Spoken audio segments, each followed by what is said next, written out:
ქალაქის რომელიმე ნაწილში საცხოვრებელი სახლის ან ბიზნეს კომპლექსის მშენებლობის შემთხვევაში რა ბედი მოელის კონკრეტულ პროექტს უახლოეს მომავალში, ამის გათვლა რთულია. ბათუმს არც ურბანული განვითარების სტრატეგიული დოკუმენტი და არც განაშენიანების გენერალური გეგმა აქვს. ეს მხოლოდ ფუნქციური ზონირების რუქაა, საიდანაც გაარკვევთ სად არის საზოგადოებრივი საქმიანობისთვის, საცხოვრებელი სახლების მშენებლობისთვის, დასვენებისთვის თუ მრეწველობისთვის ხელსაყრელი უბანი. თუმცა რეალურად თეორიულად შეიძლება მის ირგვლივ 15-ში აღმოჩნდეს ყრუ კედელი, თქვათ, რა ვიცი, 20-30 მეტრის სიმაღლის. ამაზე დღეს არ ფიქრობენ. ქალაქის ყოფილი მთავარი არქიტექტორი ფიქრობს, რომ ამაზე პირველ რიგში თვითმმართველობამ უნდა იზრუნოს. მოქმედი არქიტექტორი კი მთავარ პრობლემად საზოგადოების პასიურობას მიიჩნევს. გია რამიშვილი ამბობს, რომ მოსახლეობას 4 თვის განმავლობაში ყოველ 10 დღეში ერთხელ ხვდებოდა, თუმცა მათგან დაინტერესება არ მოდიოდა. ზედაპირულობა, რითაც საზოგადოება უდგება, ზოგადად საზოგადოება მხედველობაში უდგება ამ საკითხს, იმიტომ რომ გადაწყვეტილების მიღება არის საკმაოდ რთული პროცესი, ეს არის უდიდესი პასუხისმგებლობა, რომელსაც მე მგონი ელემენტარულად ყველა თავს არიდებს. საზოგადოების აქტიურობა გეგმას ვერ შეცვლის, ამისათვის საჭიროა ფინანსების გამოყოფა და შემდეგ ან ტენდერის სახით, ან პირდაპირ დავალებით გაკეთდეს გენერალური გეგმა და საზოგადოებამ განიხილოს. რატომ ვერ დაამტკიცა თვითმმართველობამ ურბანული განვითარების სტრატეგიული დოკუმენტი? ამას საკრებულოს თავმჯდომარე დეპუტატების პასიურობას აბრალებს. არქიტექტორს კი იმედი აქვს, რომ არჩევნების შემდეგ ახალი შემადგენლობა ქალაქის დაგეგმარებაზე უფრო აქტიურად იზრუნებს.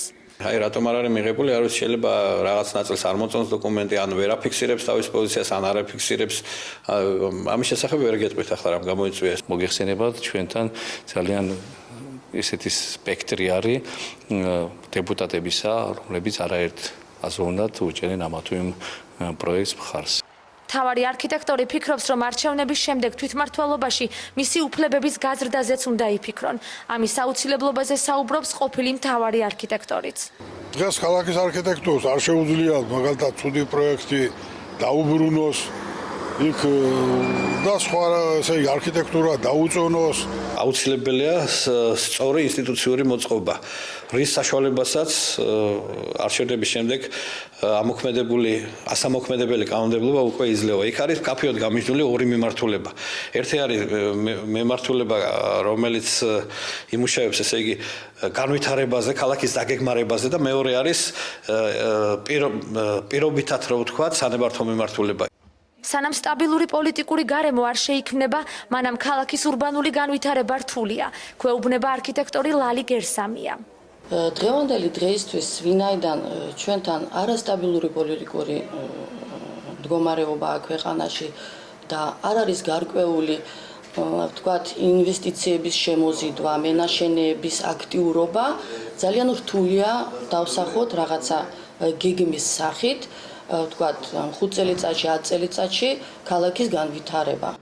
როგორც ჩვენი რესპონდენტები ამტკიცებენ, იმისთვის რომ ბათუმი ურბანულად სწორად განვითარდეს, საზოგადოება უნდა გააქტიურდეს, პოლიტიკური პროცესები დასტაბილურდეს, საკრებულოს ახალი შემადგენლობა ყავდეს და მთავარი არქიტექტორის ფუნქციები გაიზარდოს.